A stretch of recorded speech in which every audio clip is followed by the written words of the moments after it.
guys. So sorry about the little bit of a delay. Unfortunately, Jen had a family emergency that came up about maybe 45 minutes or so before the show. So I had to scramble a little bit to find an emergency co-host, but amazing friend that Cirrus is, he has agreed to come on and help me talk about this because I have such a strong emotional reaction to this particular topic, given my ancestry and heritage, that I did not feel like I could cover this alone very effectively, because I will pop off on tangents and I am going to rage out, because there were still 10,000 kids or 9,500 kids when I was 16 in these schools here in the US. This is not ancient history. This is not like they found these 215 bodies from a school that closed in 1972. Like, my mother was alive at that time. So, like, when people think that this shit's ancient history, no, it's not. And, like, the Holocaust was actually modeled on what they did to us. So, thank you again, Cirrus, for coming in. You want to give yourself a quick introduction for anybody in my audience that's magically managed to not have heard of you? Fair enough. So my name is Cirrus. I have an atheist skeptic / politics channel. Obviously, the aesthetics are also VTuber. I mean, that's kind of why I'm here with bouncing model. That all said, if you have not subscribed over to my channel, now would probably be the time to do it. This is not a demand. This is a request, I swear. But... But with that said, what else? I'm also doing a partner push on Twitch right now. So if you guys would be so awesome as to follow me over there, and after stream, if you are not doing anything and Eliakai does not have anything planned otherwise, if y'all could come over to my stream on Twitch whenever we are all wrapped up and done here, so that I can continue working on that partner push. With all that said, though, Eliakai, I know that it is incredibly last second, but I wanted to thank you for thinking of me, for bringing me on, and hopefully we can get through this without calling for Minecraft level. Oh, I'm sorry, the FBI already said we can't do that anymore. Well, thank you again for coming on.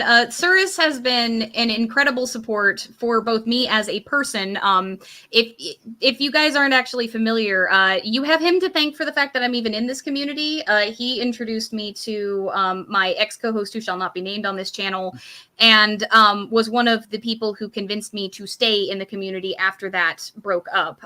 So if you guys have a problem with pagans in the community, you can blame Cirrus. If you guys are enjoying my content, you can also thank him, because without him, I would not be here. Ikeda Hakubi with an incredibly generous $20 super chat right off the bat. Congratulations on 6K subscribers. Thank you so much. I still can't believe I've hit 6K in my first year. But I'm going to start this off because I know that there are a lot of sensitive folks in my audience. I'm going to start this off with a massive, massive trigger warning. We are going to be talking about childhood abuse. We are going to be talking about a lot of different kinds of child abuse. We're going to be talking about horrific abuse of people of all ages. If this is something that you cannot handle, this would be a good one to skip, because there's not going to be a point in this. This is not going to be a joking, happy, jovial stream like it usually is when Cirrus and I are together. This is something that is going to be very serious. I'm going to get very angry. There's a lot of trauma around this for me and my family. There's a lot of trauma around this for pretty much any Native American person that you will talk to. I can guarantee you, if you talk to somebody with Native ancestry, that like somebody in their family has experience with this. This is not something that shocks us. This is something that it depresses us. It angers us. It makes us feel helpless. But this is not something that shocks us, because all of us know what happened in those places. So if this is a topic that you can't handle in terms of just the horrific things that humans can do to one another, this is your chance to bow out. I will not judge you. This video is probably going to be demonetized because of how dark the subject matter is. I would not be surprised if it is. JL, $10 super chat. Love you, Allie. Grateful you were talking on this topic. Thank you so much, JL. This is a hard one. It's going to be rough. So we're going to start with a little bit of the history of what residential schools are, because a lot of people, they hear residential school and they think, oh, well, it's just like a boarding school, right? No. No, that's not what they mean at all when they say this. The whole point, if I can interject for just a half second. Go ahead. Within context, the reason that these are residential schools is so that the kids cannot return to their parents after any school hours. The point is assimilation. So I know that we had a very similar set of programs in the United States, and their school was kill the savage to save the man. Yeah, kill And the Indian to save the man. Kill the Indian to save the man. That was the actual name of the policy. And this one is not a policy name so much as it is a motto that was spoken for here, and it is sourced in multiple ways. It was to kill the Indian in the child, which is incredibly close to the kill the X to save the X moniker from before. To give a to give you a sense of scale, in the 1930s, about 150,000 children were placed in these residential schools. And I know that number seems like a lot, but it also might not seem like a lot when you consider like national populations. Percentage-wise, that was 30% of all Indigenous children within the borders of Canada at the time. Of all documented children within the borders, they knew that at least 30% of them had been there. And we have no idea how many deaths came as a result of this program, but estimates range in the 3,000 to 6,000 range. And if your school system has a propensity for accidentally killing children, that should probably color what we're going to be getting into today. So we've got 3 more super chats that just came in. Ikeda Hakubi, may we lighten your load by sharing your grief among us. And Staniel's $10 super chat says, you hit 6K because you're awesome. You talk about topics that matter to people as individuals and to the society at large. We need more of that nowadays. Thank you so much, Staniel. And David, let me know if I mispronounce this. Escobores? Is that how you pronounce that? Whoa, ain't getting paid for this video. Sorry, can't have that. Here is something for the video. Good to see Surus too. And Tempest with another $10 super chat, hoping to offset some of the demonetization. Thank you guys so much. Videos being demonetized actually on my side because my channel's tiny. They hurt the channel more in the sense that they don't like reach a lot of people.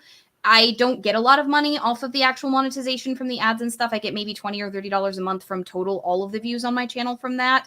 It's more that the algorithm suppresses those videos, and this is such an important topic that like I want to make dang sure that people hear about this. So to piggyback off of what Cyrus was just saying, one of the major things about these 30%, well, how could so many kids get into these horrible places, right? Like, why would Native parents give them up? Well, the reason was in Canada and the US, in Canada, it was as of the 1920s, it became federally illegal not to surrender your children to the residential schools if they were placed there. It's even earlier than that. 1876 was the founding of the Indian Act, which was the first stone in all of this. Yep, but as of the 1920s, they passed a separate act that made it illegal for parents to not give their kids up, and you could be punished by being thrown in jail. And in the US, I have family members who were sterilized because they refused to stop speaking language in the home and give up their kids. So, and one of the ways that they managed this, like in the early points before it was mandatory to bring them specifically to these schools, First Nations people generally, especially in places like Canada that isn't as population dense as the United States is, a lot of people are out in very rural areas. Hopefully I'm not getting any of that incorrect. And as a result, any federal mandate that says that these children cannot be homeschooled, they must go to a school. If your parents, especially before like automobiles are readily available for everybody, if they are several miles from any type of school system, any type of public school system, their only option feasibly in many cases was to bring those children to one of those schools, bring them to the residential school, because at least then they didn't have to transport back and forth, which honestly was an impossibility. Transportation was not the same way then as it was now. And even then, there might not have been a public school anywhere near them in the first place because of how rural these places were. Yeah, and Dylan actually brings up a good point. And to enforce them were not even cops. Indian agents were basically drunk volunteers given handguns to take children. I mean, it shocks people, but according to at least one source that I found, in the US specifically, because I live here, even though my tribe's from Canada, even though like my family is from Canada, you know, we've lived up here for 2 generations, but like, and before then, from Haida Gwaii, 9,500 children As of 2007, I was 16. 9,500 children were still in these schools in the United States. Should we let them know about Hader Reed? Yeah, let's go ahead. Let's talk about that.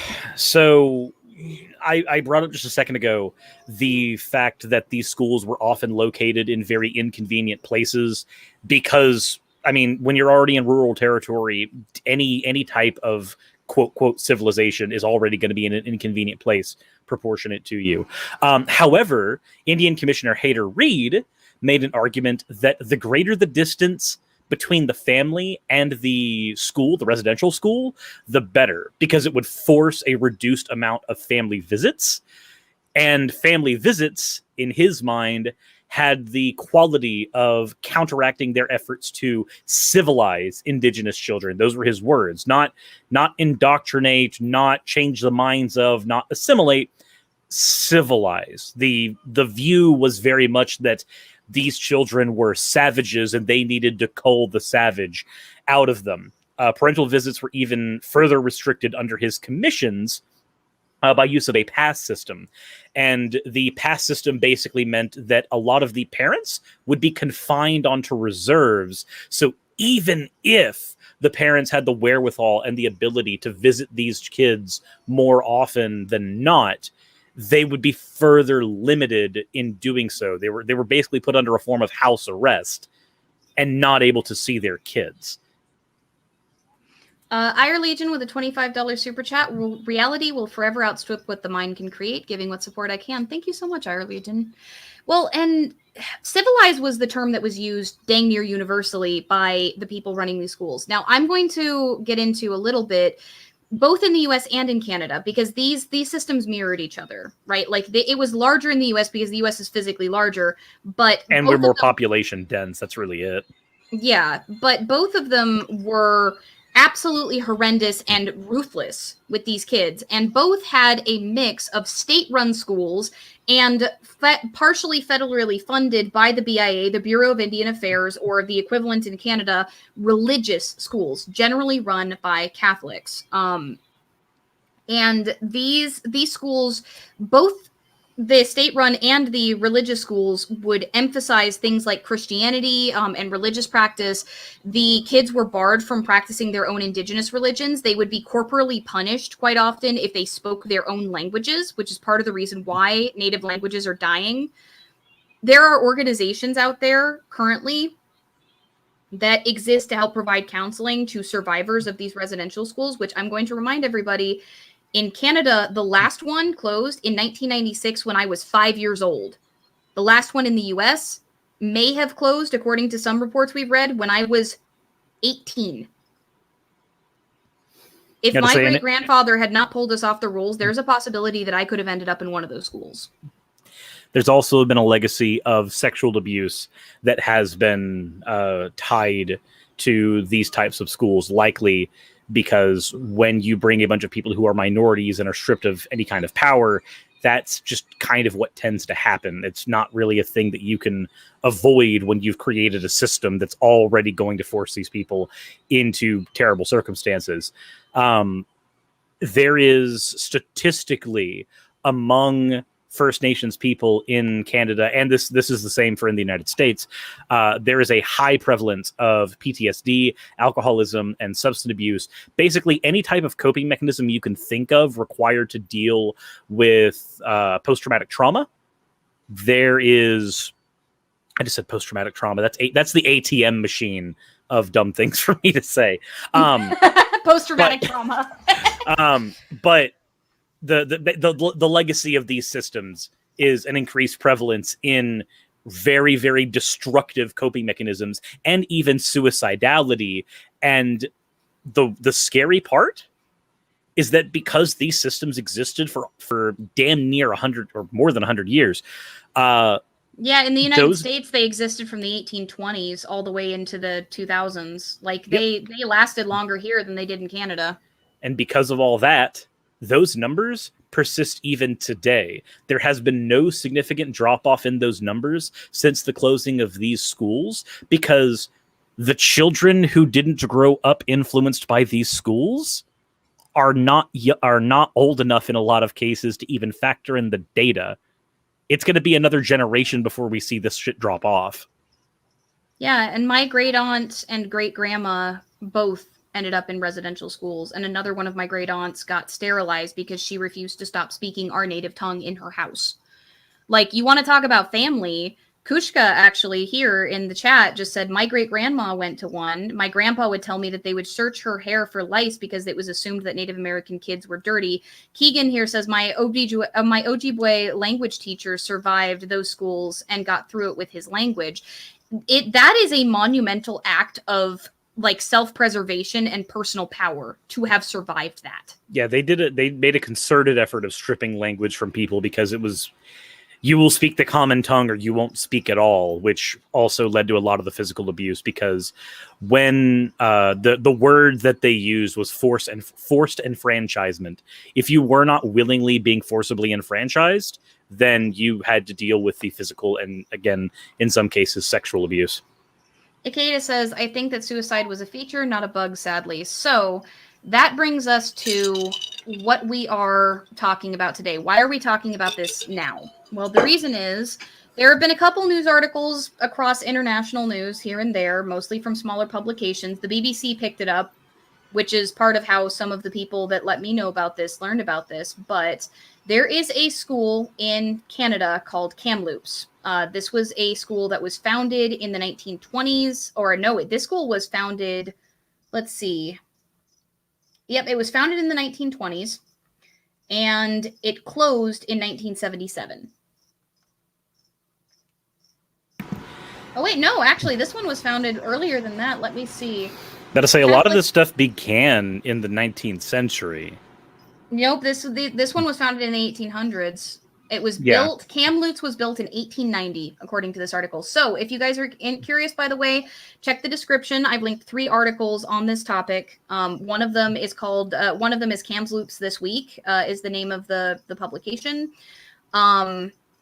That's the article that I'm referencing here. 1890, this school was built. It was closed in 1977. Peak enrollment for this specific school was in the 1950s at 500. That mirrors very similarly in the U.S. The peak enrollment for most residential schools was in the 1970s. So again, my parents could have ended up in these schools. Also, I noticed that there are conversations about the definition of genocide here, so we might need to go ahead and take a very, very quick detour for because it will establish a foothold for the rest of the stream. We might need to talk about the TRC for just a second. So the Truth and Reconciliation Commission was established to uncover what was going on about these schools. They gathered over 7,000 statements from people who had gone to these residential schools. And by compiling all the data from all of the surveys and the biological data they could find in the actual schools themselves, things like finding graveyards, shit like that, they concluded that not only was what these schools did cultural genocide as established by Raphael Lemkin in 1944. So a well understood academic term.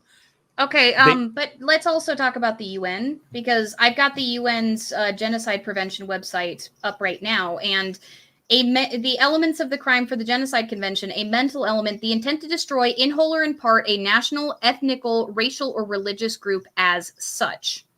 And this would effectively be destroying an entire national group. It's destroying an entire ethnicity.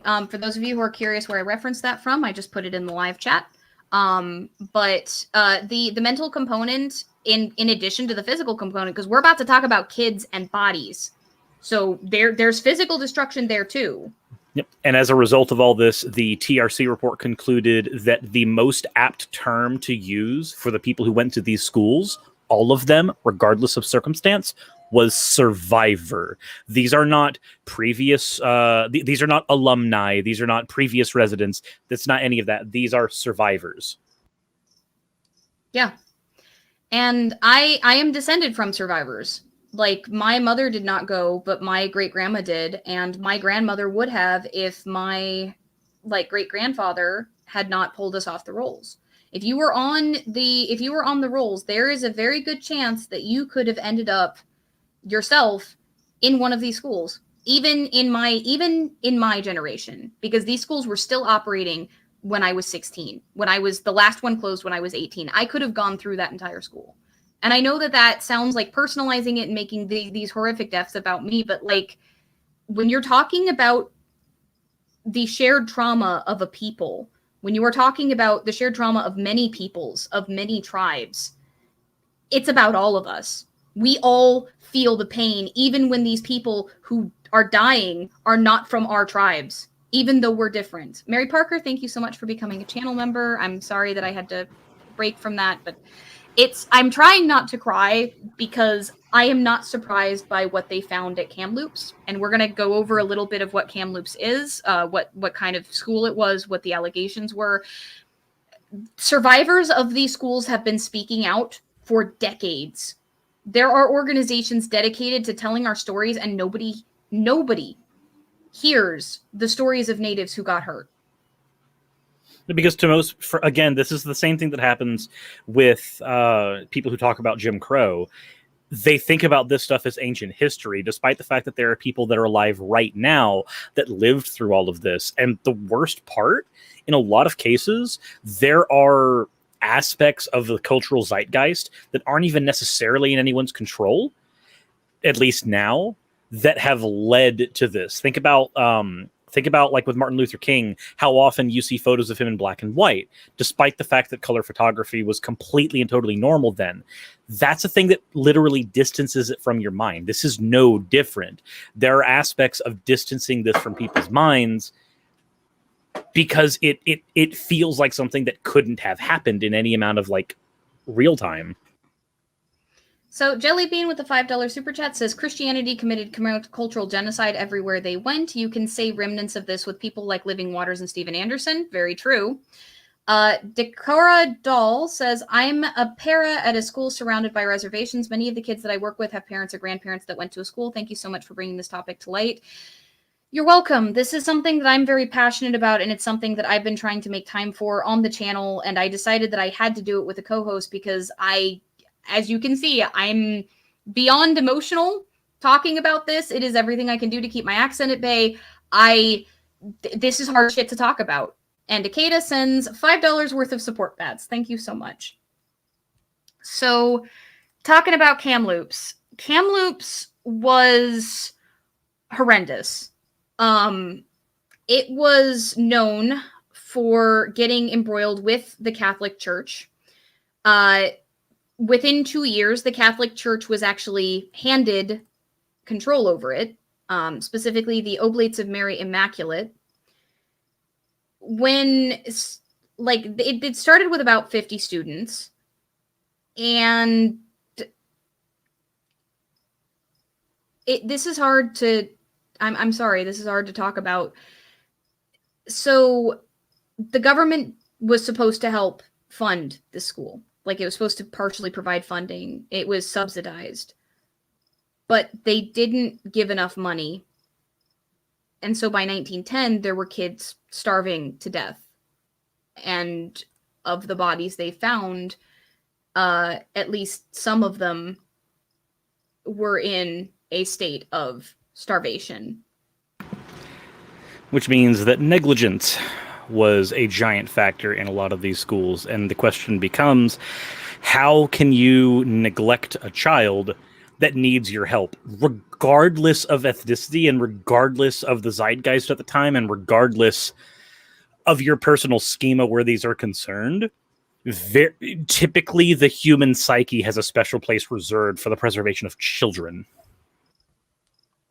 So, as of 1969, the Canadian federal government took over the school and took it away from the church and operated it as basically a residence for students attending just normal day schools until 1977 when it was shut down completely. But here's the scary thing. They started excavating the grounds because there were a number of children that just disappeared. and this is common across residential schools. You'll hear about schools from South Dakota and other states where the kids just they were told, like parents were told, oh, they ran away, we don't know where they went, or they weren't told anything at all. And the parents never heard anything. And recently they started excavating the grounds. I believe it was as of 2 weeks ago. They started excavating the grounds of Kamloops, and they have found so far, and I'm going to stress here, so far, because there are 3 burial grounds. One of them is a cemetery that has actual headstones in it, and there's only 50 documented deaths, and that's that one. There are 2 other burial grounds that they have found with radar, ground-piercing radar, and they've uncovered 215 bodies. But there are over 700 students plus that are unaccounted for in school records. And remember that the estimates right now have been anywhere between 3,200 and 6,000 deaths. That's as of current. That is able to change. Yeah, that's just based off of like the corroboration of families that were willing to speak up about their kids just going missing. Peach, $5 super chat, says, I hope they all get proper burials and are reunited with their families. Thank you so much. Secular Pagan Mum, welcome to channel membership. I hope you enjoy the emotes. And Aether Tales says, $10 super chat, says, this month, 104 more potential graves in Manitoba, 35 more graves in Saskatchewan. Yeah, there are hundreds of us, thousands of us. I mean, in South Dakota, there are tribes that are currently fighting with a residential school that found over 115 kids, and nobody knows who they are. There are no records, and the tribe is currently fighting the government to get access to the bodies to bury them, like to try to identify and bury them. But what's horrifying about, and again, I'm sorry that my voice is cracking. I'm trying to keep control, and doing super chats every so often is helping, but you got this. Like, I'm trying to read the chat and stay stable, but the youngest kid they found so far at this school was 3 fucking years old. 3 years old. These schools operated effectively as K through 12s. Like, they wanted to get your child from the minute that they had the ability to perceive language, so that when the child was finally returned to you, in the event that they could be, what you would get would be someone who was thoroughly indoctrinated, who would thoroughly go, Mom, why are you crying? I don't understand. But they wouldn't be saying that in your native tongue. And by the way, guys, when I said trying to do the super chats and stuff for helping, I'm not saying that you guys have to pay more or anything. That's no pressure to spend money on the channel. I'm doing fine financially. It's more just reading through the chat and trying to respond to what you guys are saying is helping keep me from spiraling off, because this stuff is horrifying. I have family who have gone through this. I have known people who were living when I met them who went through these things. And that makes it so incredibly personal when these things are found out, because again, all of us know that this happened. We know this. This is a thing that you get taught from your family when you grow up in this. So when you see things like there was a 3-year-old child who they found with broken fucking bones buried in an unmarked grave, that doesn't shock you. It just angers you. It hurts, and it makes you feel angry and helpless, because this has been happening to people like you since before you were born. Should also be noted that I know that we've talked about things as early as the 19th century where all of this is concerned, but assimilation efforts began as early as the 17th century with the arrival of the French colonists in what was then called New France. They were resisted by indigenous communities who were unwilling to leave their children for extended periods, and they came to associate missionaries with diseases. And this is, again, if you're familiar with American history, this is no different than what happened here. Like, people came in from Europe, and they held things like smallpox and just brought it right over. And in some cases would deliberately throw this in through a population. As a result, these assimilation efforts were done at as early as possible in the 1600s.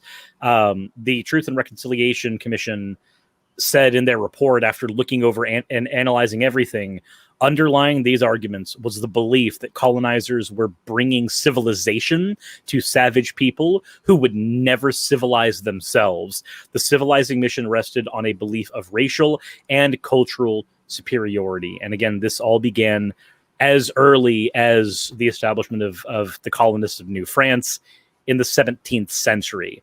So 400 years of this shit. Yeah. So, Asina, $10 Canadian super chat. I agree with former Senator Sinclair. The grounds of these former government installations need to be surveyed. A transparent process, now not debated on Canadian provincial government's dime. Abso-fucking-lutely. Abso-fucking-lutely. And if you are in Canada and you're hearing about this and you're angry, guess what? We are too. Like, people here in the U.S., like Native peoples, all of us that have heard about it, and it's been being talked about in Native circles, trust me, we're fucking pissed too. We're horrified. We're not shocked. We're horrified and we're angry. Most of us. Ikeda Hakubi says you're doing as well as anyone could. Anyone human at least. And we have another $10 super chat from Carolina. I'm so sorry and heartsick at this, Iliakai. I can't even comprehend this level of cruelty. All my agape love and deepest apologies. It needs to be said. Thank you, Carolina. And remember, self-care. I know you messaged me early on about mental health stuff. Make sure you take care of yourself. So, coming back to what happened with these bodies, many of them appear to have starved to death. Some of them died from disease. The majority, 165 of these bodies, are still unidentified from this school. 165 of them. Only 50 bodies have been able to be identified, and those were the ones that had records. The rest of these did not have any records. The families were never notified, or they were told the kids ran away. Nobody knows what happens to these kids. And the autopsies that are coming forward for some of them, like if you want to call them autopsies, the forensics reports on some of these kids, and again, biggest trigger warning on the planet, were beaten to death. Some of these kids starved to death. Some of these kids had markers of significantly worse assault. And not to darken things even more, but one of the reasons the starvations happened in the first place was because these kids were also experimented on. There were nutrition experiments which involved intentional malnourishment of these children. There were vaccine trials done on them for the BCG vaccine before it was considered safe. Like, while we would normally do trials on various animals to see if they worked, they were just doing these on children. Studies on extrasensory perception, vitamin D diet supplements, and several other things. Forced bedwetting, forced bloodletting in order to try to get hemoglobin from them. There were some times where skin was pulled off for them to engage in dermatology research. All of this stuff was done to these kids who could not consent. Teenage girls. This is a story that was told by my family. I don't know if there are documents for it, but while birth control was being developed, it's well known that in Africa, researchers would give experimental drugs to African women and teens. A lot of people got really hurt and damaged. Stories in my family, they did the same thing to us, to natives.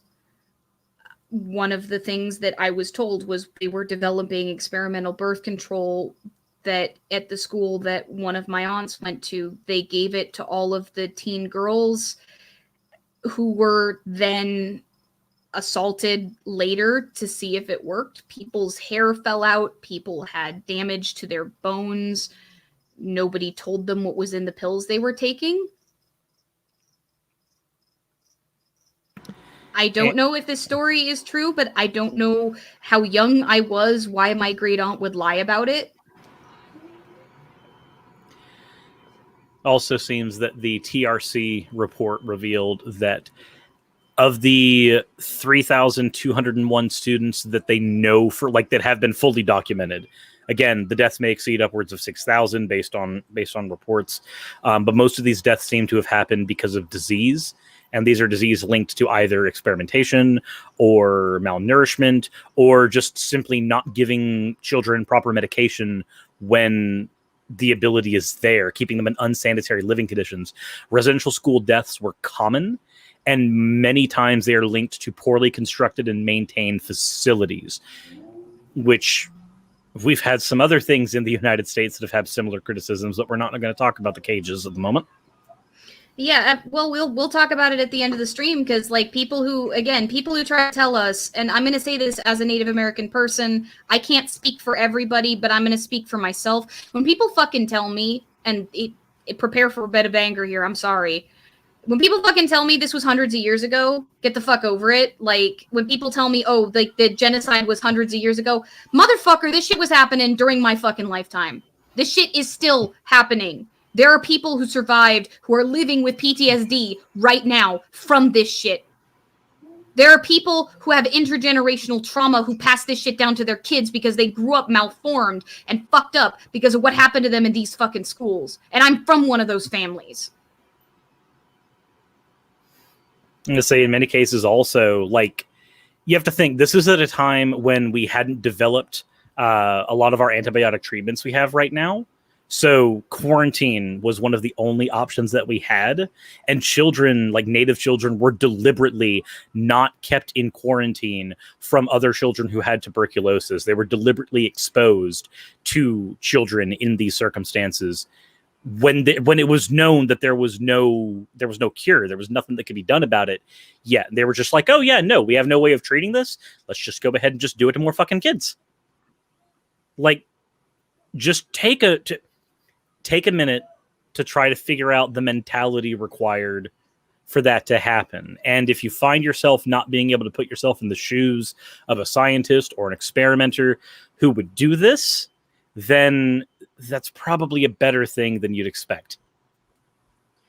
Staniel says, rage. This is something that deserves rage. It's incomprehensibly evil. Do not apologize for struggling. You're beyond justified in your rage. Thank you so, so much. And we had another one that just came in. Ikeda Hakubi, $5. Let it out, Ali. You're among friends. Vent all you need to. And Variance with the $10 super chat. My hand is your shadow. My footsteps echo yours. My voice is in melody with yours. I hope to become Wrath. I hope to help you find whatever justice you can. Thank you so much, Variance. I'm sorry that I keep going back to some personal things. When we're talking about the breadth of these things that happened, it's almost impossible to process just the expansive, overwhelming depth of cruelty. People don't realize that the Holocaust, which is the thing that most people think of when they think of genocide, like that's the event that made genocide into a word that was then defined, was inspired by what they did to us and what they did to the Armenians. Because the Armenian genocide is another one that everybody forgets. And the thing is, this government is still doing this. This government is still doing this, but to different people. Forced sterilizations are happening at the border cages right now. The same shit that happened to us. And they're happening to darker-skinned people, indigenous Mexican people that are trying to get here as refugees. Right now, the Mexican government is still doing similar things to the descendants of the Aztec peoples, the Nahua. They are getting exterminated on the grounds of their past, and nobody talks about it. And in Canada and the US, we are finding the bodies of our ancestors buried on ground that we did not get to walk on. We are finding the bodies of people that we could have known. And they've been beaten and starved to death. And one of my patrons shared stories from a South Dakota school where they talked about how apparently there was, and again, trigger warning, at night, the older boys in this particular residential school would carefully position themselves closer to the door of the bedrooms and the younger boys further away, so that when the priest came to take the boys away, they would leave the younger boys alone. Rampant, systematic sexual abuse was common in these places, especially the religiously run ones. And that's not to say what happened to the girls. I'm going to say, remember that a lot of these people would see girls as potential breeding stock for more experimentation. That's not to say what happened to people like my aunt. Where they experimented on birth control.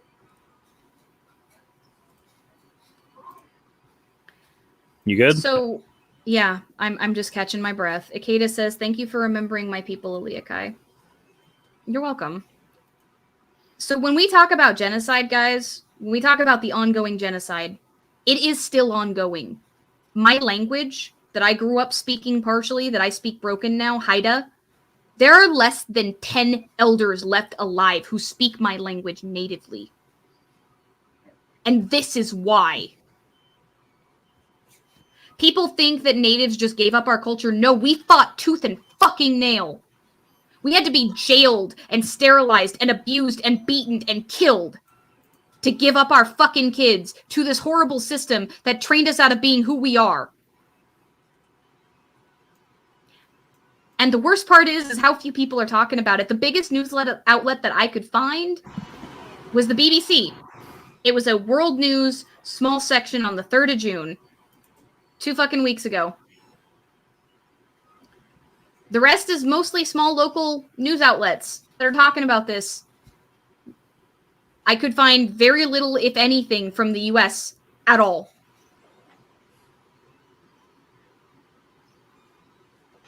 Why? Like I said earlier, the reason why, unfortunately, is because people have this notion that this stuff happened ages ago. Why talk about it now? There's another problem in here, and I'm not gonna be the dick to go off on a leftist tangent, but there's also the issue of commodification of news. If it does not seem like a story that will sell, it's not a story that will be published. Even if it's something that needs to be heard and needs to be addressed, it's a commodity. So Mary Parker says, I work in legal defense and Native women are still being sterilized in prison. They're told that they should get their tubes tied to increase their chances of getting parole.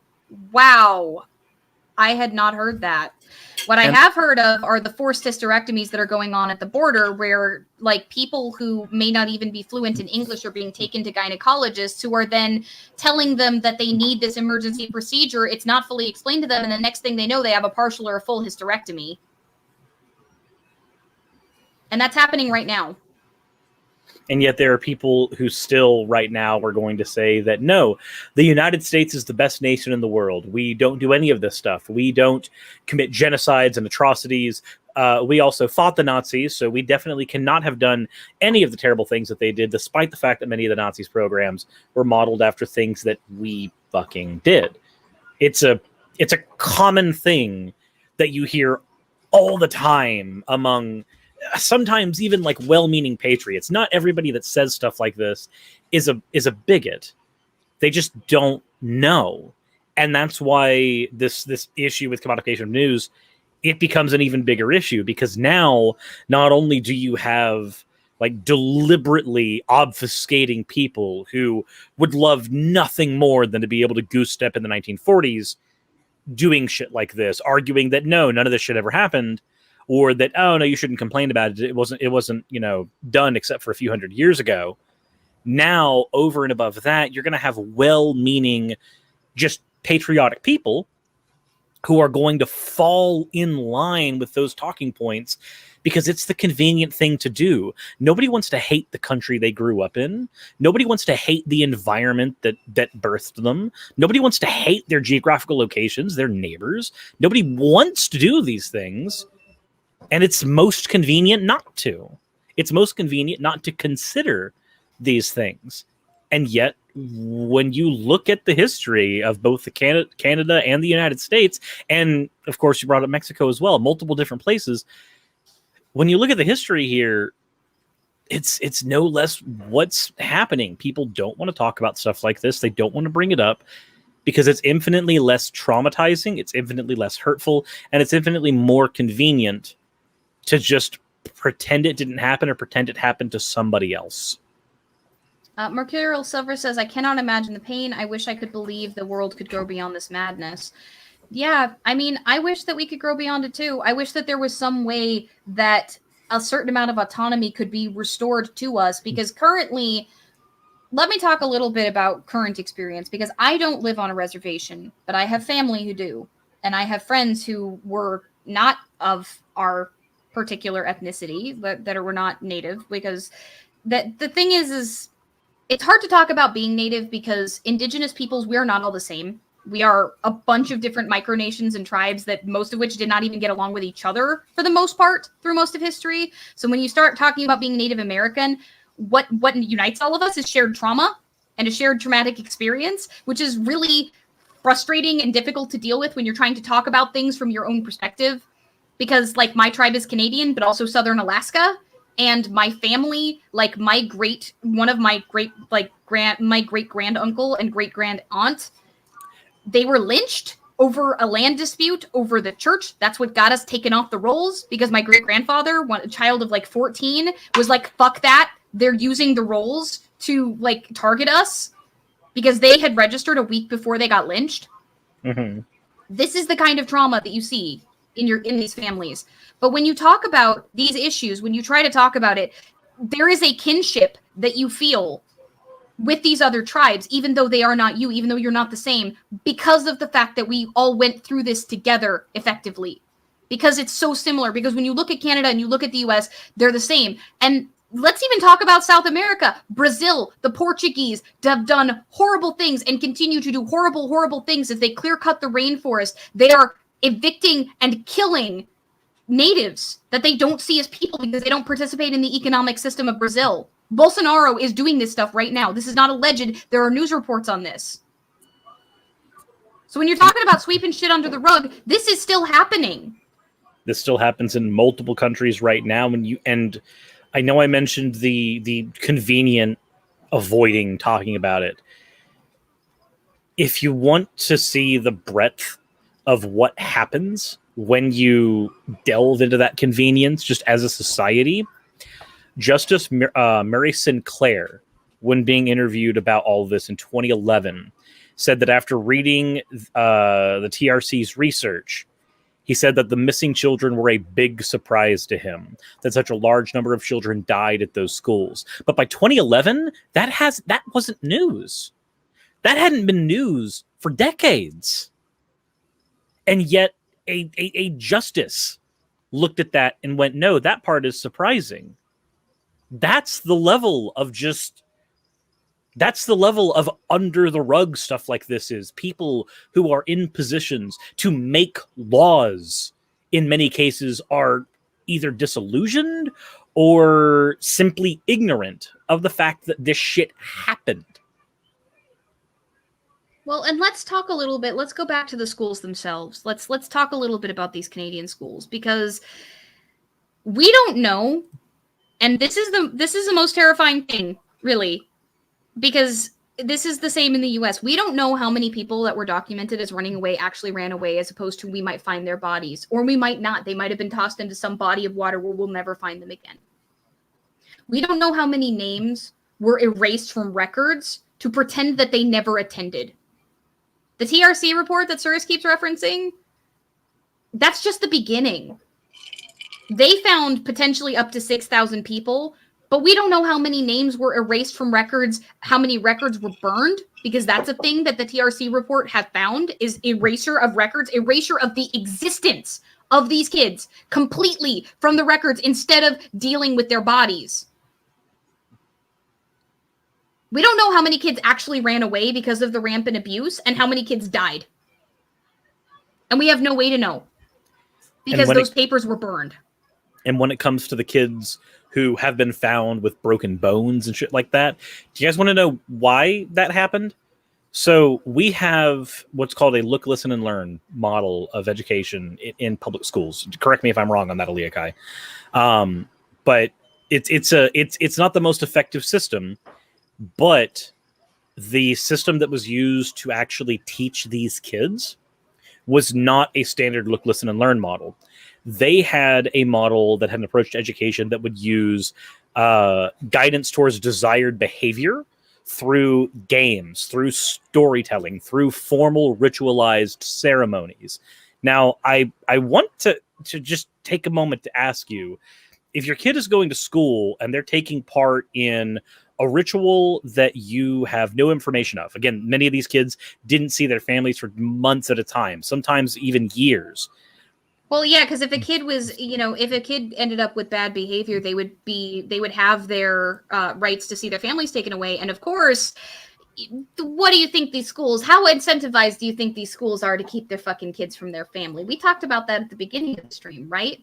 Any visitation from their family members who might be speaking native tongues, who might not even be able to speak English, who might, reference the things that these schools are trying to literally beat and ravage out of them.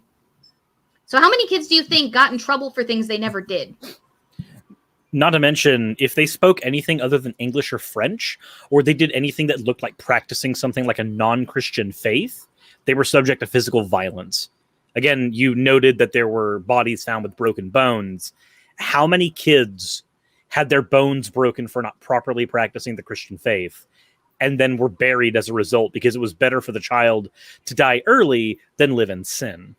Some of the reports talk about children who have very obvious partially healing fractures and healed, mishealed broken bones, things that were never set.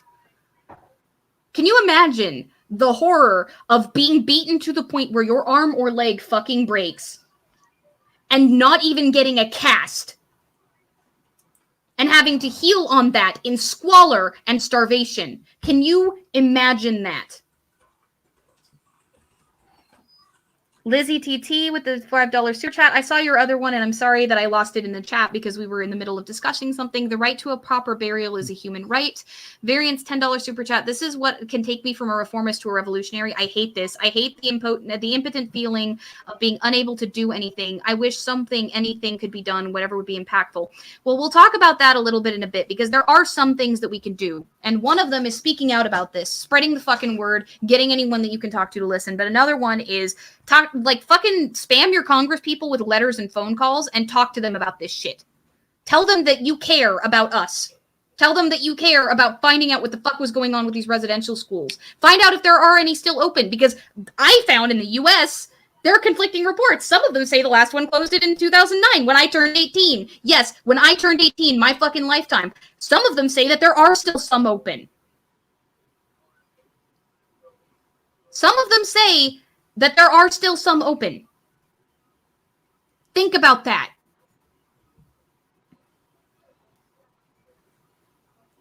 Also consider the fact that in many of these cases, these kids never got to go home. I'm not talking about the kids who died. I'm talking about the ones who grew up in these schools. Because I want you to imagine for a second, your family doesn't speak English or French. They have a religious custom completely alien to you.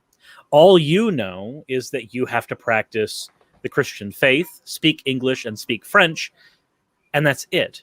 You're likely not given the tools to survive in society normally because, again, the look, listen, learn approach is not what's used for you. You're learning via games. You're learning via experimental shit that isn't even putting basic knowledge that most people would need to function in society, because they're not concerned with that. They're just concerned about civilizing you, not necessarily teaching you how to be a functional adult. So I want you to consider for a moment, if you can't return to your family and you can barely function in society because you've not been taught the same things and rules and everything that everybody else has been taught because they went under a completely different system than you, where do you have to go? Many of these kids didn't make it home, not just because many of them died, but because that home got taken away from them so thoroughly that they couldn't even communicate with the people that were supposed to be their family by the time they got there, because these people were taken from their homes by as early as 3. And some of them, and this is one of the hardest things to talk about, some of them came home and tried to civilize their parents, their siblings. Some of them tried to pass those same lessons on to whitewash their families because that's what they were taught and that's what survival meant. Some of them, like my family, ended up extremely whitewashed to the point where only the elders in the family even remembered who we were. Some families pulled themselves off the rolls like mine did in order to save themselves from ever having to go through this again, because it was easier to pretend to be white for those of us who could be lighter skinned, For those of us who were from tribes that were further north, it was easier to pretend to be white and to lose ourselves than it was to have anyone else hurt like that. My great-grandfather tried to save us. And again, this could have happened to us. This did happen to some of my family. This might have even happened to family members that I will never meet because they died. This might have happened to family of friends or family that you know. If you know a Native person, I can guarantee you they've got a story because it got passed down. Because that's how we work. We talk about these things. Oral history is a thing for Native tribes. And if you want to talk about nobody giving a fuck about us, we've talked about this briefly on previous streams, but missing Native women. There are thousands of Native women that Canada and the US are not looking for because they assume that they must be drug addicts, because they're members of tribes and thereby are only half US citizens, because we're still US citizens. Our tribes, like if you're on res land, if you're a Native person, you're registered with the tribe, like you're actually able to be, and you're living on res land, you're called living on an autonomous government, so they don't have to pay for anything, but then you're still under US law. You're still under U.S. jurisdiction. But if a white person comes onto, like, residential land who is not a member of the tribe and it's a crime, you can't do anything about it. And the U.S. government won't either. People go on and play target practice. People ran illegal brothels on res land where women were fucking killed. There are still thousands of missing women that nobody is looking for because nobody cares.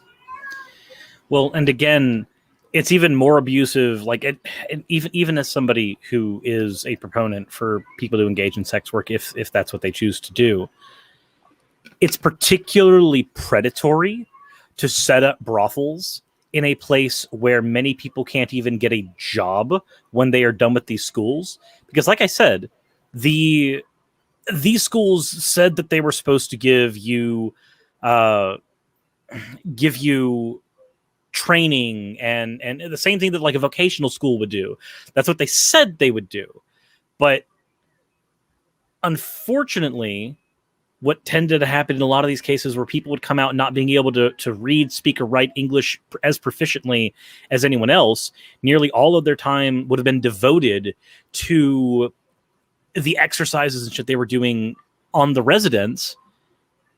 So when it came to education, by the time they got home, they couldn't get a job. They couldn't land anything. So put yourself in the shoes of somebody who's only got the option of existing within an area after being in residential school where they have to be part of a brothel because that's the only thing that they can get in. Now at this point, that's not sex work where one has consented to it, over and above the fact that people were abused and killed, because when you're seen as different and a minority and without power, people tend to take advantage of you. Even over and above that, these are people that in many cases had to work at brothels, not because they chose to, but because that was all that was available to them after they got out of the indoctrination centers. Well, and keep in mind also the natives that did give their kids up willingly. Let's talk a little bit about the conditions on reservations, because reservations are some of the few actual ghettos by the so-called dictionary definition of the word ghetto, which is the forced place for a group to live, often in squalor, that are left in the United States, where people are still forced to live there. Native Americans, reservation land, by and large, in both Canada and the US, is not generally, for the majority of tribes, where they originally were. Some tribes got lucky, like our Haida Gwe, we still have a reservation there. They clear cut the fuck out of our reservation land and then gave it to us, and now they're destroying sacred sites. But you know what? At least we're still on our homeland. The majority of peoples in the United States and Canada were put on the worst, most uncultivated land that you could possibly find. We're given seeds that would not grow there, and then we're given flour and oil stipends. Fry bread, which is a darling part of my childhood, that is poverty food. That is food that was created out of these flour and oil stipends because it was the only thing anybody could eat because nobody could grow anything. because nobody could hunt anything, because these lands were not where we were from. And much like what happened in Africa, tribes that didn't even get along were put on the same reservation together. Tribes were merged in order to even get recognized because so few people survived the genocide, the physical killing component of the genocide, that several tribes didn't have enough members to get in on their own. And so when you want to talk about, like, if you want to talk about the horrors, there were some parents who gave their kids up willingly in the hopes that maybe they'd go to some place that was a little bit better than the squalor and starvation of these places. Now, granted, some reservations have gotten better in recent years, and a lot of tribal councils are fighting their ass off to get roads maintained, to get basic amenities. But there are still some reservations in some neighborhoods where there isn't even indoor plumbing in some places. Poverty among Native peoples on reservations is some of the highest in the nation. Education is nearly impossible to come by unless you leave your culture.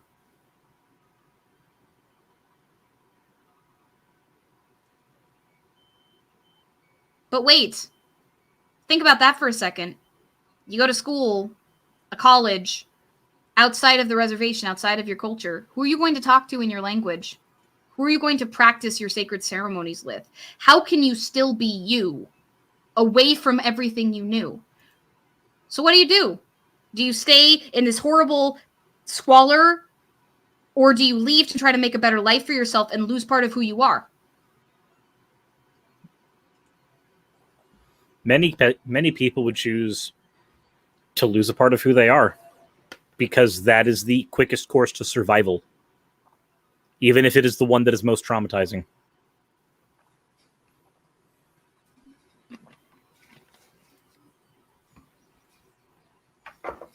You're right, Kai? And yeah, it's just, it's so difficult to talk about because people judge Native Americans. They talk about how we have alcoholism in our families. Yeah, I had it in mine too. My mom was an alcoholic. She still is. So is my stepdad. My entire family on my mother's side is filled with addicts. There's maybe one member of my family who didn't get into drugs to the point where it destroyed their life. Half of my cousins are in jail. I got a notification a year ago asking me to take in one of my fucking cousins because they had just gotten taken away from their parents because of this. But you wonder why. Nobody ever stops to ask why. Now I want to ask you guys in the chat, and I'm going to pull Surus here with a G and an H. Press G if you have ever met an addict who had an amazing, or actually H, if you've ever met an addict that had an amazing life. And press G if you have found that the vast majority of those people had some fucking mental health shit that they could not work through. Because y'all fucking tell me, is it reasonable to judge a people with that level of intergenerational trauma who have to make the decision between living in horrendous conditions or giving up the very core of who they are? Why wouldn't you turn to something to feel a little bit better, even for a minute? Is it fair to judge a people who have gone through so much, or multiple peoples who have gone through so much, for trying to find some peace, even for a minute?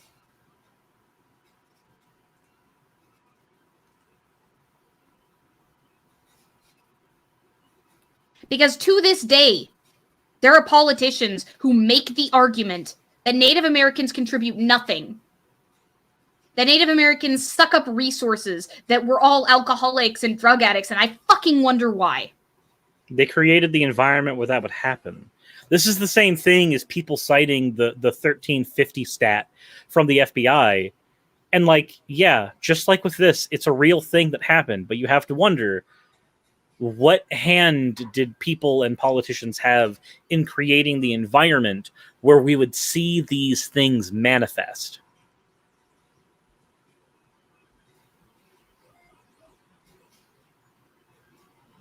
And Kushka actually brings up a good point before the G's. It fucks me up how that expensive colleges have classes on native languages and so many people who are actually native can't access them. Yeah. Yeah. Imagine money gating a culture that you ripped apart from people.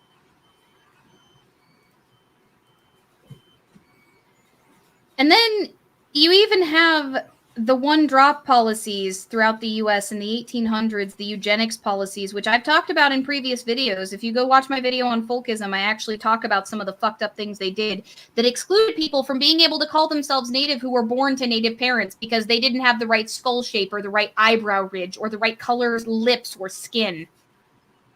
Because they might have at some point had a black person who married into their family, and the federal government would cut the tribe's money off for reparations if they admitted somebody with a drop of black blood anywhere in their lineage. So you have erasure and stolen heritage and so much poverty and so much abuse. And we are still finding bodies to this day, 215 of them and counting. And I'm going to stress the and counting. We don't know how many of them there are. Currently, just from the records and the people that appear to be missing from them, families that have reported, there's a minimum of potentially 600 that might be buried on those grounds. Minimum. Potentially. We don't know. We have no way to know. 1/3 of Canadian kids went through that. 1/3 of U.S. kids went through this system from Native Americans. How do you reconcile with that? How do you reconcile with that?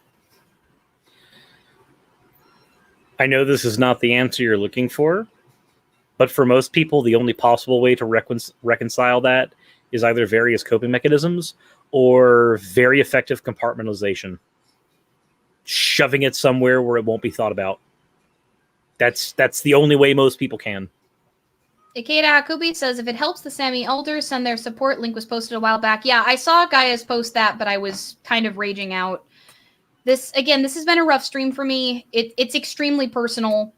And what's infuriating is that often people will get angry when individual natives make it about ourselves, but there is that kinship. And even though I'm not even able to be registered with my tribe, I still grew up with parts of my history and culture. I still grew up with parts of my language. I still turn ruddy every summer to the point where you could mistake me for being from the plains. I've still dealt with racism my entire fucking life. People asking me if I got checks from from some tribe or another that they assumed that I was. And it's amazing that the Sami came out in solidarity with us. In fact, I did a video recently on Freya Norling and how she has perpetuated the abuse on the Sami, who they don't even have federal recognition in a couple of the countries in which they live. They don't have their own reservation lands. They don't even have the shitty, horrible, untillable soil that we were given. They don't have recognition for their national languages. They have a council that doesn't have any political power. They merely exist in a plot of geographical convenience. Basically.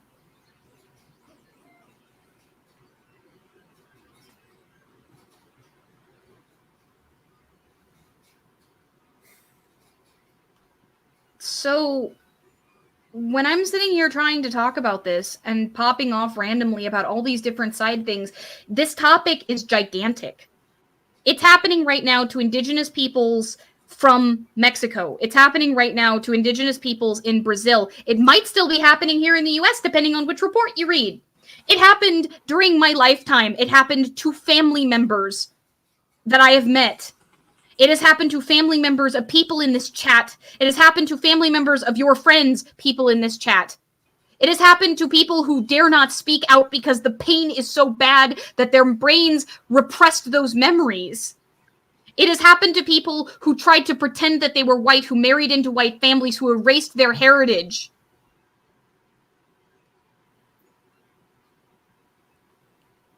And we're still digging up the bodies. And some tribes, like in South Dakota, are fighting to be allowed to bury them, to identify them, to see them outside of the government's secret reports that they are not sharing with these tribes, some of them. And some of those grounds have been resold. And they're now private property, and we will never know how many bodies are buried on them. Canada is right now fighting with itself about whether or not they even should go try to find how many more bodies there might be. That is a debate. The fact that there are fucking white people debating whether or not it is worth it to find out how many of us are dead, makes me so goddamn angry.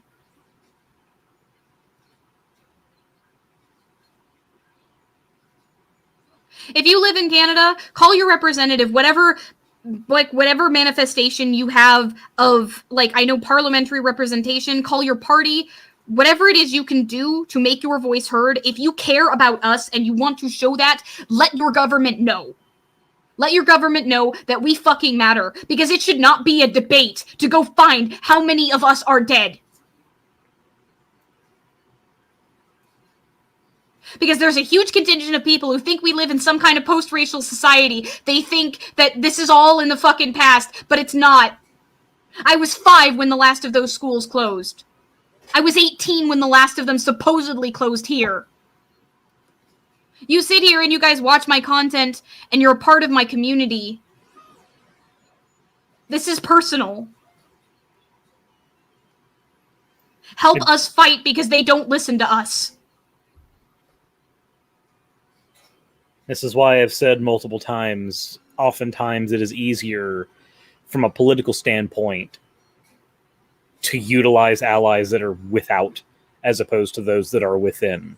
Because unfortunately, there's a stereotype in the US and in multiple other countries where when people speak out about their own trauma, their own issues, they're seen as uppity, they're seen as rocking the boat, they're seen as causing problems.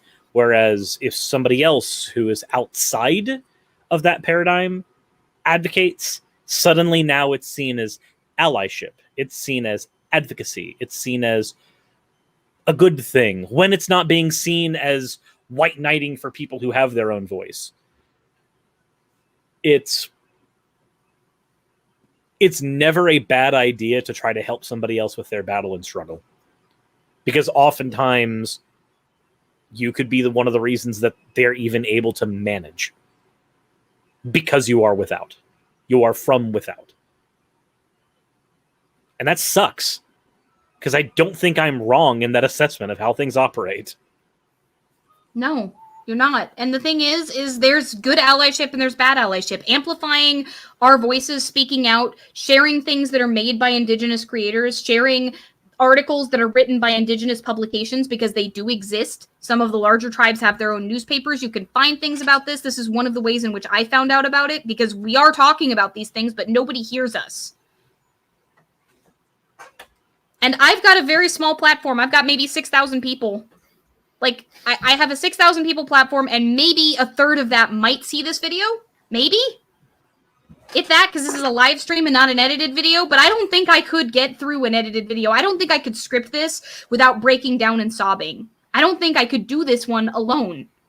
Which is why, again, thank you so much, Cirrus, for coming on. Because I don't think I would be okay finishing this by myself, because of how much pain and anger there is, because of how often I'm getting sidetracked, because of how much there is to cover and how little anybody knows about it. Because of the depth of horror that this is, and the impotence and rage. And for those of you who are asking, somebody asked in America, like, what can you do? Advocate on behalf of Indigenous peoples. Find out what tribes in your area are fighting for. Call your representatives and fight alongside them. Talk about these things with family and friends if it's safe for you to do so. Educate yourself on what is going on and try to spread that education and advocacy alongside those of us who are trying to do the same thing. Because this shit fucking hurts. It's hard to look at.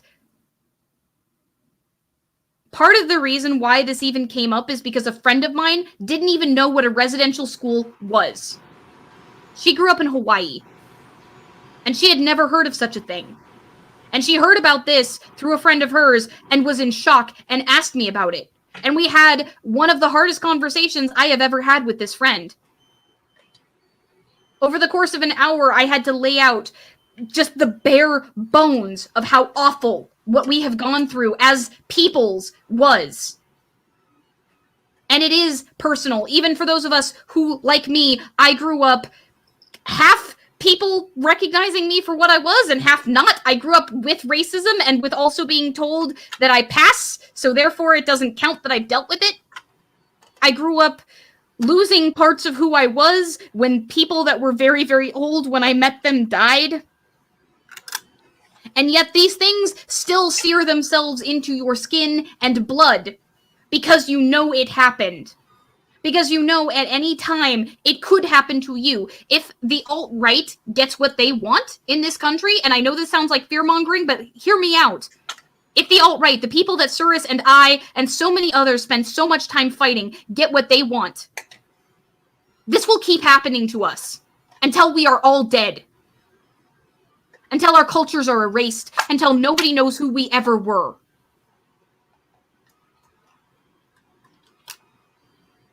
The people in this country are standing on the bones of the ancestors of these people. The entirety of this country is a Native American burial ground. And we feel that pain.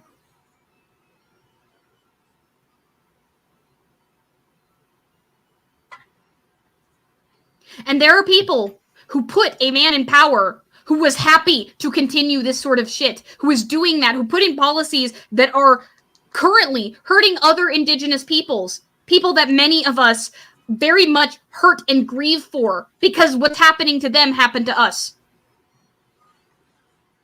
Talk about the kids in cages.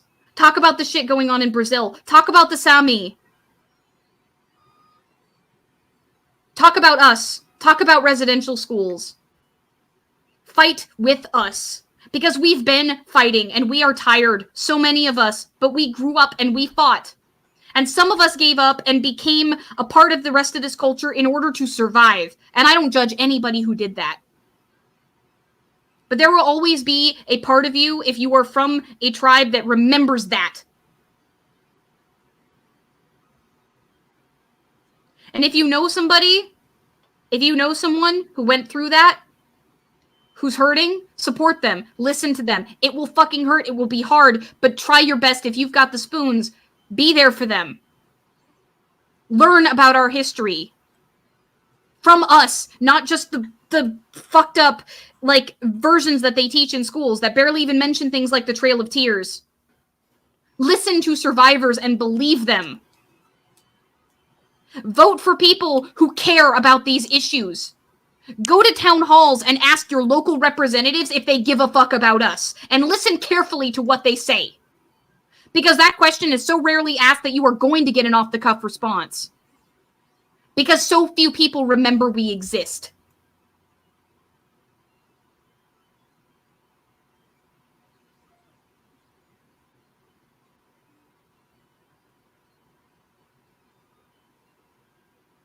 And most of all, do your best to remember that this fight started long before you were born or I was born and will continue probably long into and after, assuming climate change doesn't kill us all, long after us.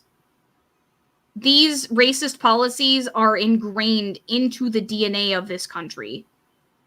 Blood quantum was a eugenics policy that was designed to destroy us. And it has become a part of our identity out of the need for survival. And shit like this is why. Because if your blood got dilute enough, you lost part of who you were, but you wouldn't have to go through that either. Tell me what kind of choice is that?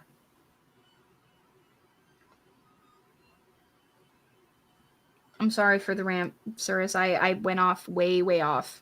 No. You are perfectly fine ranting. You're perfectly fine. This is your history. This is your reality. This is a thing that you have to deal with day by day in some form or fashion. This is also your space. Your channel is yours. You have every ability, every right, and honestly an onus to let it out. It's healthy. It just fucking hurts. It hurts, and I'm so angry, and I needed to talk about this topic, and I'm glad that I got to. I'm glad that I have such an amazing supportive audience. There's been over 100 of you through most of this screen, which is incredible. That is beyond what I expected anybody to care about this topic. Because most people don't even know what it is. That's the number of people at the beginning of chat and even in the server here and there that have said they've never heard of something like this blows my mind. I did most of the research for this in the 15 minutes leading up for the stream. Because people might know that such a thing existed, but they have no fucking clue what it is or what it's like. And for those of us who do, we can scream into the void all we want, but people don't hear us. But there's over 100 of you that heard me. My question to all of you, for those of you who have the spoons, who have the capability, for those of you who are adults in a safe place, is what does it mean that you heard me tonight? What does that mean for an ally who is willing to put themselves out there? What are you going to do differently? What can you? And that's not to say any judgment for those of you who can't. Again, if you're under 18, if you're not in a safe place, if you're not living in a place where you can guarantee your safety, I completely understand if you can't do anything. But if you can, if you've got the spoons, if you've got that capability, what are you going to do?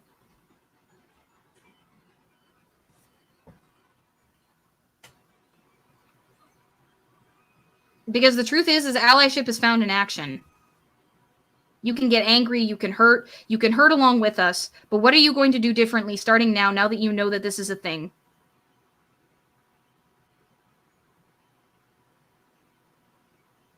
Because the core of this channel, what I started it on, and Cirrus can back me on this, because I told you when I started this channel what I was trying to build. I've known you for like a year before you started YouTube. I know. The work I was trying to fucking do back before this channel even. But like the core of this fucking channel was advocacy and allyship. I started this channel on the concept of the Xenia Bridge before I decided that I was even going to do anything other than my live shows. To talk about shit like this that nobody hears. Because you can scream and scream and scream all you want into the void, but until somebody hears you and takes that action, what's the point? We've all been screaming into the void. And there's over 100 of you tonight that heard me. Which is why I understand that everybody here has noted that protest is a useful tool, but also bear in mind that there are tools that the state has put in place ages ago that make protest less visible. If a news agency isn't going to cover your protest, then your protest did nothing. And I hate to paint that reality for you, but it's true. A protest without indivisibility or without visibility is screaming into the void. But you know which things are a lot harder to ignore? Contacting your representatives. Getting involved in local government. There are programs that will allow you, if you've got the wherewithal, if you've got the cadence and the charisma to get involved in local politics, there are organizations that will help you with funding and will help you on a local level to try to get you into politics so that you can try to make a difference. I am an advocate for protests. I really, truly am. But I'm also a pragmatist. And I'm going to go ahead and come in here with these things have only marginal utility when they are rigged against you. And if you want a perfect example of that, DAPL. The DAPL protests. People were shot with high-pressure hoses. And thousands of people from all over the country showed up for that. Even then, there was also stuff during the BLM protests in Atlanta. Our protests were not being covered by most news outlets until a Wendy's was burned down. And by then, the optics of the protests had so fundamentally shifted because they had now involved violence, even to a small degree. Protesting is good. It is a good thing to do. it is also only one tool in the bag of potential things you can utilize. If you're going to go to a protest, use it as an opportunity to network. Find people who are willing to help you with a local pack, or might even be able to help you do some running yourself, or find somebody who can run, who you can help support, who you find there. Use protest as a first step. That's where you're going to find like-minded people who are going to want to do the things that you want to do and change the things that you want to change. But merely showing up with your warm body, it's not enough.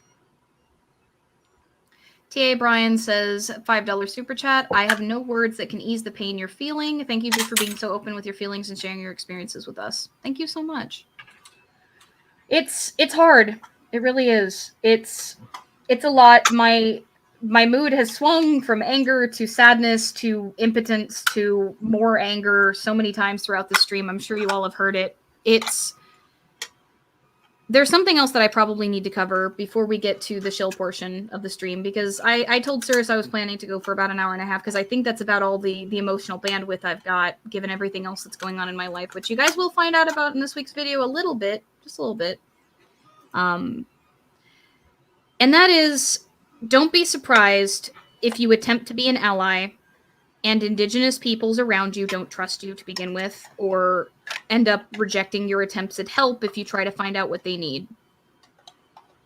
A lot of us have been conditioned not to trust people from outside the group, with very good reason, as you all just found out. That's not an affront to you as a person. Some people and some groups and some tribal elders will be more than happy to accept help from where they can get it. Some people won't, especially smaller tribes. It might be difficult even to find out what you can do. And that's a thing that allies often need to accept when dealing with Indigenous peoples. Because a lot of us have been so hurt that there is an almost affront to people trying to help us.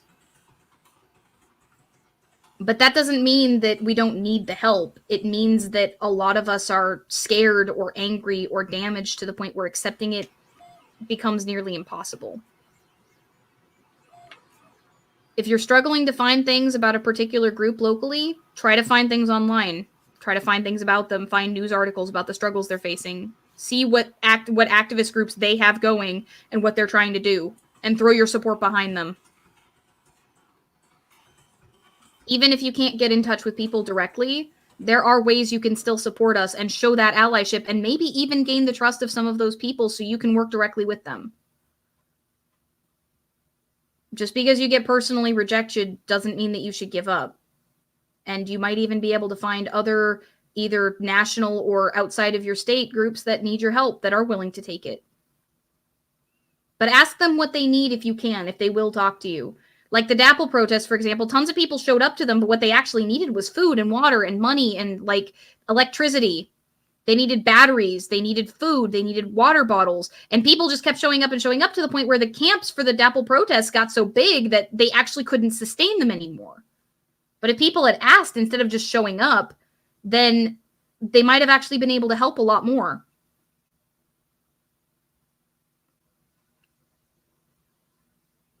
And I know some of that probably sounds contradictory from some of the things that I said earlier, but that's what makes all of this so complicated. Because it's not just one group. There's not one Native American conglomerate. There's hundreds of tribes, some of which are big, some are small, some have no voice, some have a few, some have a very large public presence, and some, like mine, barely anybody knows exist.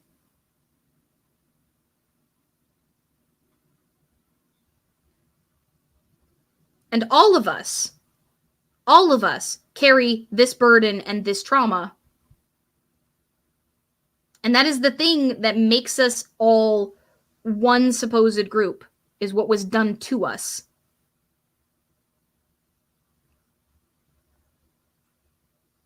And so as individuals, you will have people who agree with blood quantum, and you'll have people who think it's a travesty. You will have people who think that people like me don't have any right to claim to be Native because I wasn't raised in the actual tribal council on the reservation. There are people who think that non-res natives who are full blood are still less because they don't live on the reservation. They didn't grow up there. There are some people that will rank you by the fact that you do or don't have blood, and there will other people who will welcome you and be excited and be happy and thankful that somebody's paying attention to us.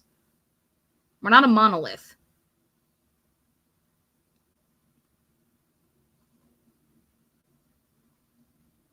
And that's part of the reason why it's so easy to ignore us. But again, over 100 of you have heard me tonight. You know that this is a thing now. So the question now, if you can, if you're capable, because I'm stressing that, take care of yourself first, always. Activist burnout is a thing.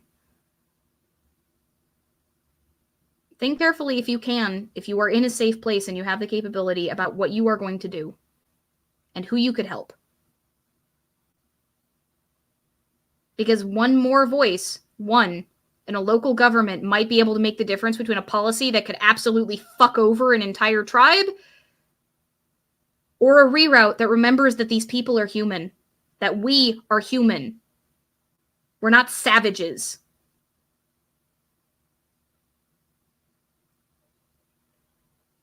Travis G with a $5 Canadian. This is a difficult topic that needs to be shared. Thank you, Ali, for your words. I play tier gives me the strength and courage to amplify your voices. Thank you.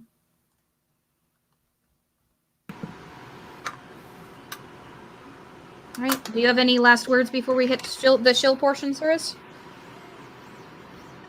I think the only other words that I would have are, please make good use of your time.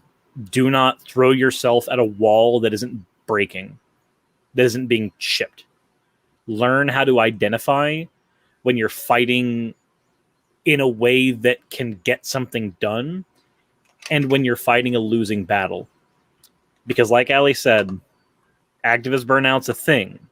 And if you spend all your time, resources, and energy on something that isn't effective, if your goal is to be effective and not merely be comfortable that you did all you can in whatever capacity that is, then there's no sense in harming yourself when you're not doing anything. Talking to local politicians, going to protests, and also utilizing that time to network. I've said these things before, but I'm going to say them again so they don't get lost in the mire. Getting to know your local politicians, getting to know the organizations that advocate for these things that you can either help, or getting to know the organizations that can help you if you want to run. These are the things that help. And they all can be done alongside protesting. I know there are people in the audience who are angry. I know there are people in the audience that want to do some good. Identify where that good is and don't react blindly. Because when you react blindly, best case scenario, you waste your time. Worst case scenario, you make things worse. And Gargame, I am Haida. Haida. I'm Haida.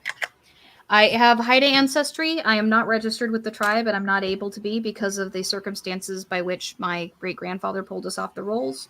I have proof of my ancestry. I presented it. I'm not able to register.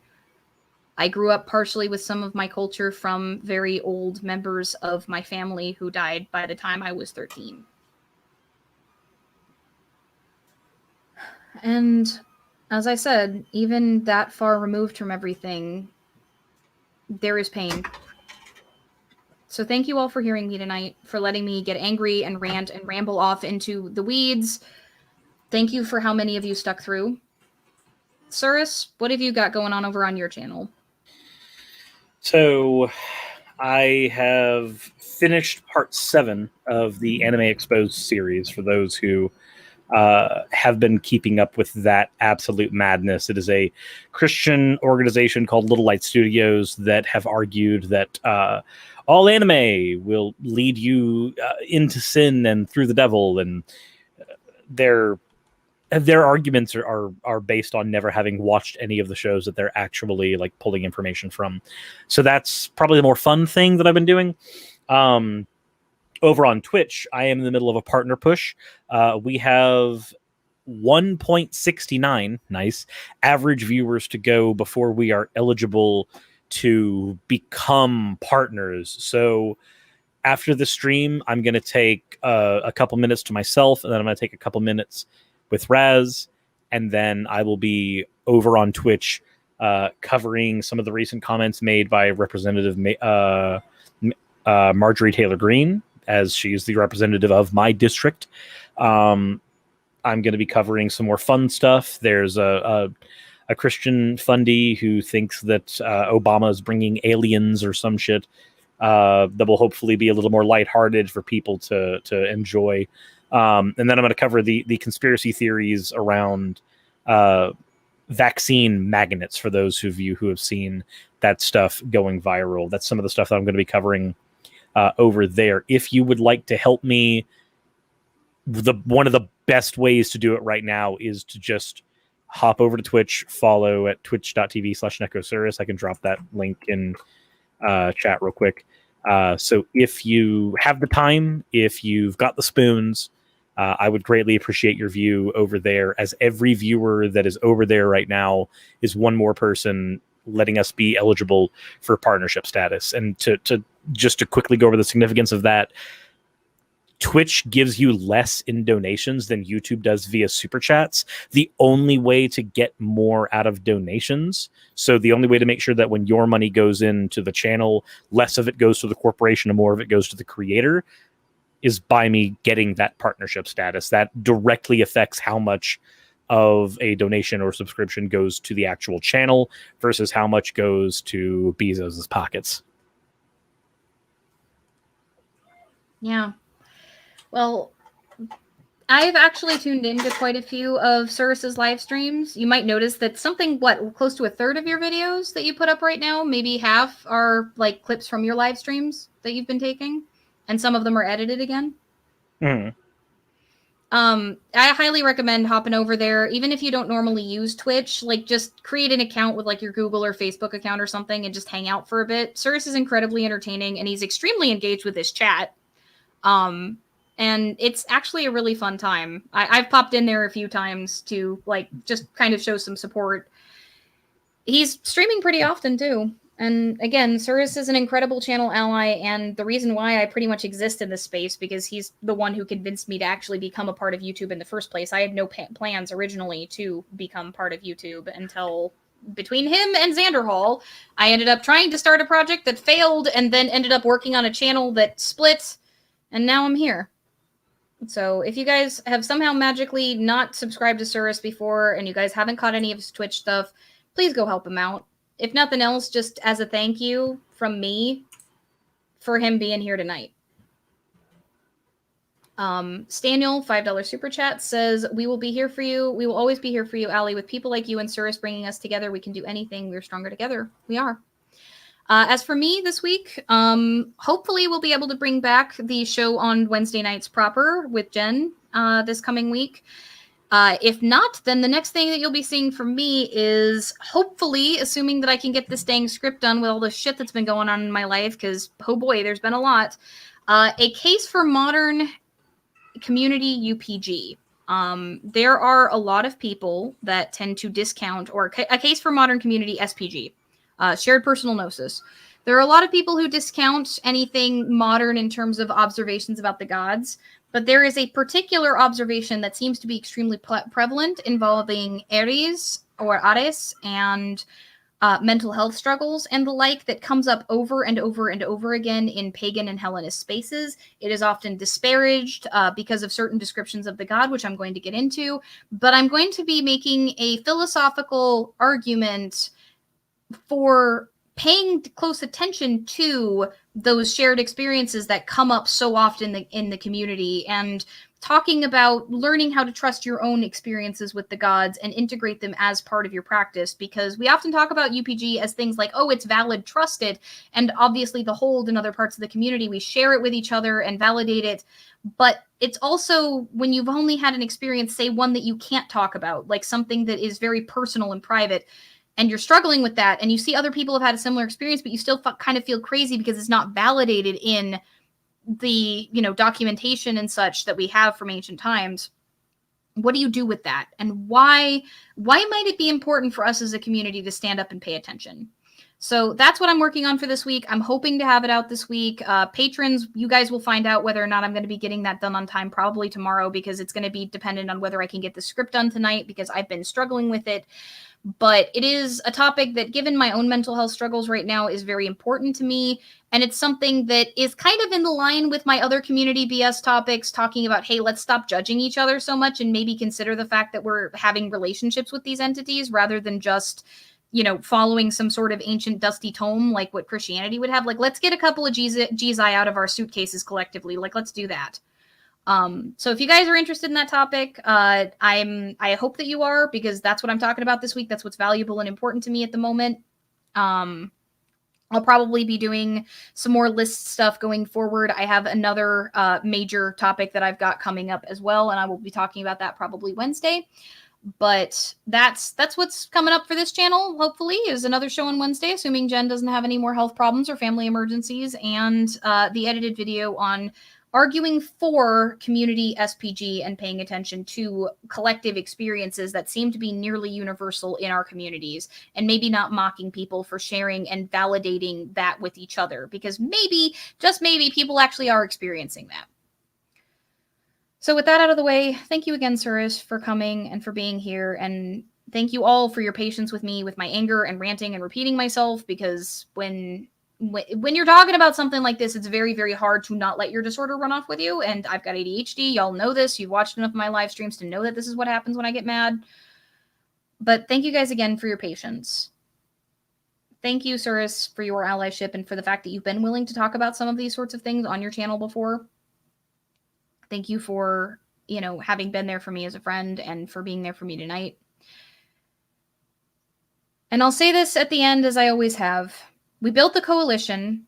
Now let's fight. We're stronger together.